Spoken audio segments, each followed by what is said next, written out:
BPSC द्वारा बिहार में शिक्षक बन चुके हैं, चाहे 1 हो या 2 हो, तो भैया ये मत समझिए कि हम 30 मार खान बन गए हैं और हम पूरा दुनिया जीत लिए। नहीं, आर्थिक अपराध इकाई का अब रिपोर्ट आया है। रिपोर्ट आर्थिक अपराध इकाई जो है वो अब दी है गवर्नमेंट को कि भैया जो TRE 2 का जो पेपर है वो लीक था, जिसमें 1,22,000 कैंडिडेट पास किए थे। समझ रहे मैं क्या कर रहा हूँ? कितना? 1,22,000।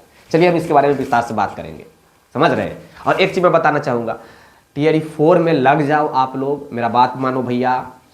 NCERT 6 से लेकर के 10 क्लास तक के आप लोग अगर 1 से लेकर के और 1 to 5 और 6 to 8 का अगर आप प्रिपरेशन कर रहे हो तो आपको 5 से लेकर के और 10 तक की सब NCERT पढ़ जानी चाहिए। अगर आप 8वीं तक की प्रिपरेशन कर रहे हो तो 12 तक की NCERT आपको पढ़ जानी चाहिए, 5 से लेकर के 12 तक की। अगर आप लोग को NCERT का बुक गवर्नमेंट के सारे गवर्नमेंट स्कूल में मिल जाएगा या फिर दुकान में भी NCERT का अगर आपको बुक मिल जाएगा। नहीं, बुक नहीं चाहिए, नोट्स चाहिए, तो स्क्रीन पर जो नंबर दिख रहा है उस पर आप लोग व्हाट्सएप कीजिए। आप लोग को नंबर, यही नंबर पे जो है नोट्स प्रोवाइड करा दी जाएगी। 5 क्लास से लेकर के और 12 क्लास तक की सभी सब्जेक्ट का है भैया, सभी सब्जेक्ट का है, केवल मैथ का छोड़ के। मैं पहले बता दूं, मैथ के नोट्स को छोड़ करके बाकी सब सब्जेक्ट का आपको नोट्स प्रोवाइड कराई जाएगी। तो इस पे आप लोग अवश्य व्हाट्सएप कीजिए और नोट्स प्रोवाइड करवाइए NCERT, क्योंकि BPSC भी बोलती है कि NCERT is the best book in any competitive examination, बोलती है ना भैया।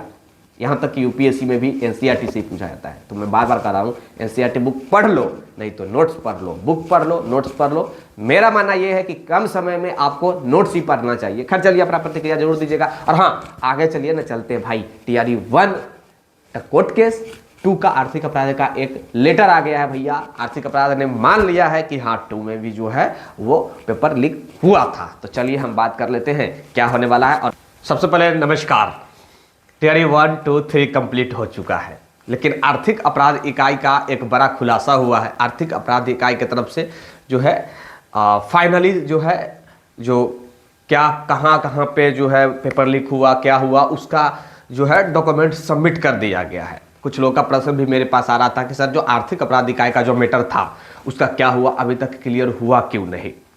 धैर्य रखिए, आप लोगों के लिए ही ये खबर निकल कर आया है।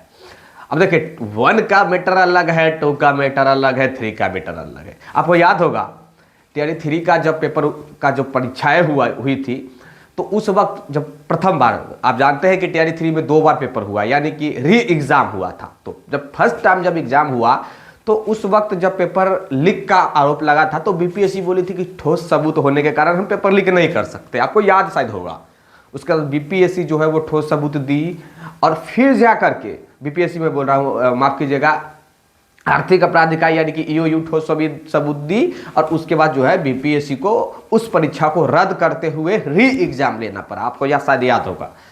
लेकिन अब जो है एक बड़ा खुलासा हुआ है कि जो आर्थिक अपराध इकाई जो रिपोर्ट जो सबमिट की है, जिसमें 1,22,000 जो है शिक्षक जो है जो पास किए गए थे, कितना 1.22 लाख, 1,22,000 शिक्षक, वो पेपर लीक हुआ था। समझ रहे हैं कितना? तो 1,22,000 शिक्षक पास हुए थे। अब मैं ये नहीं कह रहा हूं कि हर लोग इसमें पास हुए होंगे पेपर लीक कराकर ही, लेकिन रिजल्ट इतना प्रकाशित किया गया था। अब आप कहेंगे कि विक्की जी आप ये अब दावा क्यों कर रहे हैं, जब TRE 3 का रिजल्ट आ गया है तो अब क्यों कर रहे हैं? क्योंकि 1 वाला 2 वाला तो ऑलरेडी नौकरी कर रहा है। तो देखिए, मैं दावा नहीं कर रहा हूं।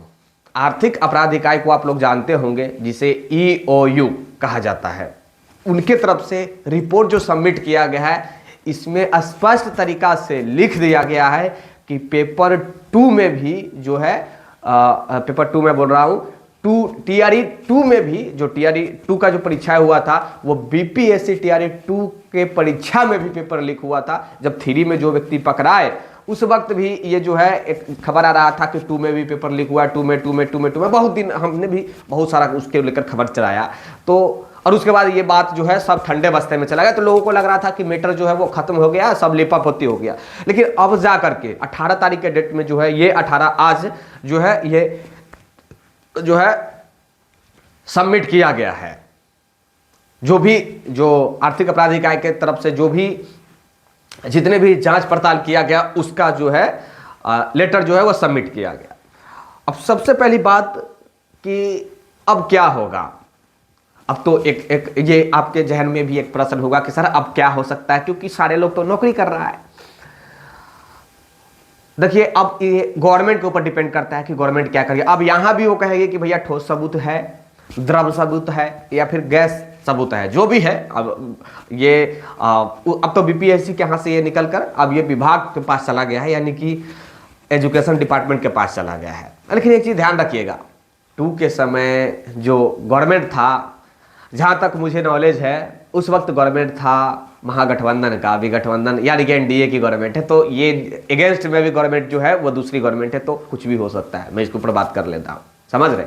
उस समय महागठबंधन की सरकार थी, अभी गठबंधन की सरकार थी। उस समय तेजस्वी यादव की सरकार थी, अभी जो है वो भैया नरेंद्र मोदी की सरकार है बिहार में भी। तो सबसे बड़ा एक प्रश्न उठ रहा है कि इसका अब क्या होगा। 1 का केस पटना उच्च न्यायालय में चल रहा है। अब 1 में क्या कुछ हो रहा है उसको लेकर उच्च न्यायालय में तो आप देख ही रहे हैं। 2 का केस जो है वो भी एक चल रहा था, चीफ जस्टिस के बेंच में आरक्षण में घोटाला को लेकर केस चल ही रहा था। ये बात आप लोग जानते हैं, तभी तो टीआरई 3 में आरक्षण सुधार करके रिजल्ट दिया गया। आप जानते हैं। तो फिर एक तरफ ये जो लेटर आया है, इससे क्या आप लोग को लगता है, अपना प्रतिक्रिया जरूर दीजिए। मुझे तो समझ में नहीं आ रहा है कि अब क्या होगा नहीं होगा, क्योंकि रिजल्ट 1,22,000 का हो चुका है। सारा लोग जॉब कर रहे हैं। इसमें 100% तो फर्जी नहीं होंगे, इसमें भी कोई दो मत वाली बात नहीं। 100% तो नहीं होंगे ना फर्जी भाई, कुछ परसेंट होंगे जो पेपर लीक करवा करके आए होंगे, और वो ऑलरेडी 1 साल से सर्विस कर रहे हैं। तो बड़ी दुर्भाग्य की बात है कि एक तो इतना डिले हो गया ये रिपोर्ट सबमिट होने में। ये रिपोर्ट सबमिट होने में टीआरई 3 का जब जांच चल रहा था, उसी वक्त 2 का भी खबर आया था कि 2 में भी जो है वो बड़े पैमाने पर स्कैम हुई होगी।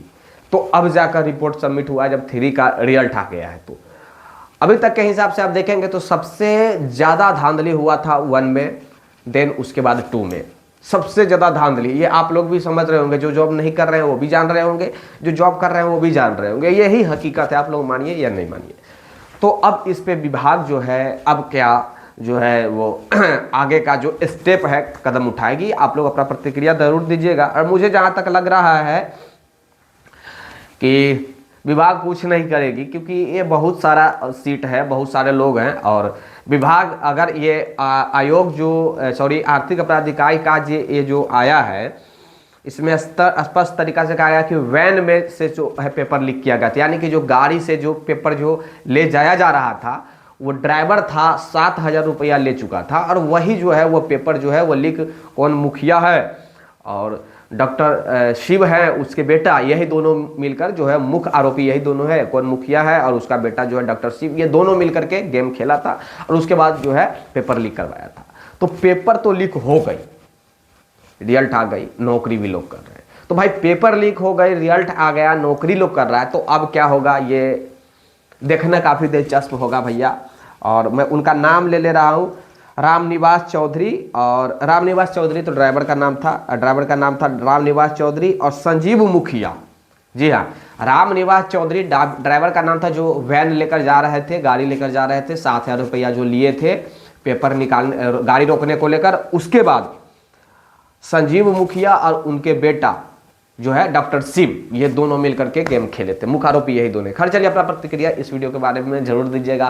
वीडियो को लाइक कर दीजिएगा, शेयर कर दीजिएगा, सब्सक्राइब जरूर कर लेना, ताकि जो भविष्य में जो भी आगे मैं वीडियो बनाऊं उसका नोटिफिकेशन जो है भैया वो आपके पास पहुंच जाए। आप लोगों को क्या लग रहा है, अपना प्रतिक्रिया जरूर दीजिएगा। ये तो बड़ी अच्छा मतलब दूसरे उलझन वाला गेम हो गया है, क्या होगा नहीं होगा। अब आर्थिक अपराध का जो रिपोर्ट आया है, इस रिपोर्ट में क्या निकल कर आया है? रिपोर्ट में तो यही आया कि भैया फर्जी हुआ है, पेपर स्कैम हुआ है। तो स्कैम हुआ है, पेपर लीक अगर हुई है तो अब क्या होगा? धन्यवाद।